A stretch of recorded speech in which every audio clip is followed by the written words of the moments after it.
Gwalior police अपना काम कर रही थी, तभी एक रशियन लड़की थाने पहुंचती है। दरअसल आपके मन में आएगा कि वो घूमने आई थी या रशिया से क्या करने भारत आई थी। पहले तो पुलिस को लगा कि टूरिस्ट है, शायद कुछ लूट हो गई होगी या कुछ इंक्वायरी के लिए लड़की थाने पहुंची होगी। लेकिन पुलिस ने जब उसकी दर्द भरी दास्तां सुनी तो वो भी हैरान रह गई। लड़की आई तो थी काम की तलाश में, लेकिन उसके साथ कुछ और भी हुआ। होटल के कमरे के अंदर क्या हो रहा था वो आपको बताऊंगा। दरअसल ग्वालियर के एक होटल में वो लड़की ठहरी हुई थी। ठहरी क्या थी, उसे वहां ठहराया गया था। होटल में बुलाया इसलिए गया था कि उसे भारत लाने के पीछे अच्छा जॉब ऑफर की बात कही गई थी। लेकिन काम के नाम पर उसके साथ जो हुआ उसने पुलिस के भी होश उड़ा दिए। दरअसल मामला 24 अक्टूबर से शुरू होता है, जब यूलिया नाम की रशियन लड़की को ग्वालियर जॉब देने के लिए दिल्ली के रहने वाली दीपू नाम के शख्स ने बुलाया था। लड़की जब ग्वालियर पहुंची तो उसे लगा कि उसे एक इज्जतदार काम मिलेगा, लेकिन उसे ग्वालियर के ही एक बार में अश्लील काम करने का दबाव डाला गया। उसे कहा गया कि वो बार में लोगों को खाना सर्व करेगी और बार डांसर के तौर पर काम करेगी। ग्वालियर की सिटी सेंटर स्थित एक बार में उसे भेजा गया था और पासपोर्ट जमानत के तौर पर रख भी लिया गया था। यूलिया ने जब इनकार किया और वापस रशिया लौटने की बात कही तो दीपू और बार संचालक ने उसे पासपोर्ट देने से मना कर दिया, जिसके बाद युवती सीधा थाने पहुंच गई। पूरी दास्तां पुलिस को सुनाई। महिला को ये बताया गया था कि शायद वेटर वाला काम करना है, सर्विंग वगैरह का काम है।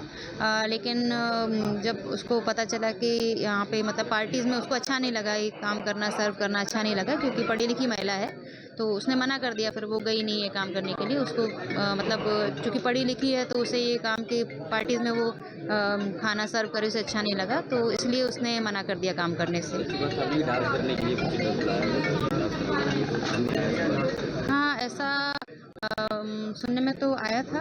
जो उसके साथ आए थे वो बता रहे थे, लेकिन जो ट्रांसलेटर जब आए उन्होंने बातचीत की तो फिर महिला ने इस तरह की कोई बात नहीं बताई। उसने बस ये कहा कि मुझे यहाँ काम नहीं करना है और मुझे केवल अपना पासपोर्ट चाहिए। जो व्यक्ति लेके आया था उसको भी कुछ पूछताछ करी, उसको हिरासत लिया तो धारा के तहत जो व्यक्ति साथ में लेकर आया था उसके खिलाफ कोई कार्रवाई नहीं चाहती है महिला, और वो व्यक्ति भी उसमें चूँकि ऐसा उसका कोई आपराधिक कृत्य उसमें सामने नहीं आया है और पासपोर्ट भी उसने वापस कर दिया है। फिलहाल वो बता रहा है कि वो वापस आने वाला था या जो भी, तो वो आ गया है वापस। पुलिस भी इस केस को लेकर हैरान थी कि वास्तव में उसे ग्वालियर इसलिए ही बुलाया गया था कि उसे काम के नाम पर बार में डांस कराना था। क्या होटल मालिक ने इसी वजह से उसे बुलाया था? लेकिन पुलिस इस केस में ज्यादा कुछ नहीं कर पाती, क्योंकि उस रशियन लड़की की ओर से कोई एफआईआर दर्ज नहीं की गई थी। लेकिन पुलिस अगर इस केस के अंदर तक घुसने की कोशिश करती तो तार कुछ और निकल सकते थे, क्योंकि एक रशियन लड़की को काम के नाम पर बार में डांस कराने के लिए ग्वालियर बुलाया गया और उसका पासपोर्ट भी छीन लिया गया।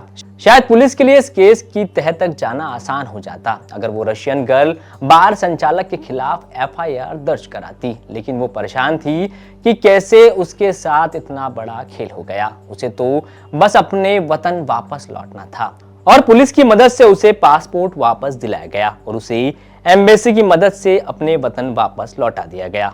लेकिन इस खबर से आपको एक सीख तो मिलेगी कि काम के नाम पर लोग कैसे कैसे झांसे देकर लड़कियों को अपने जाल में फंसा लेते हैं। इस केस में ऐसा ही कुछ हुआ इस रशियन गर्ल के साथ। क्राइम से जुड़ी तमाम खबरों के लिए आप देखते रहें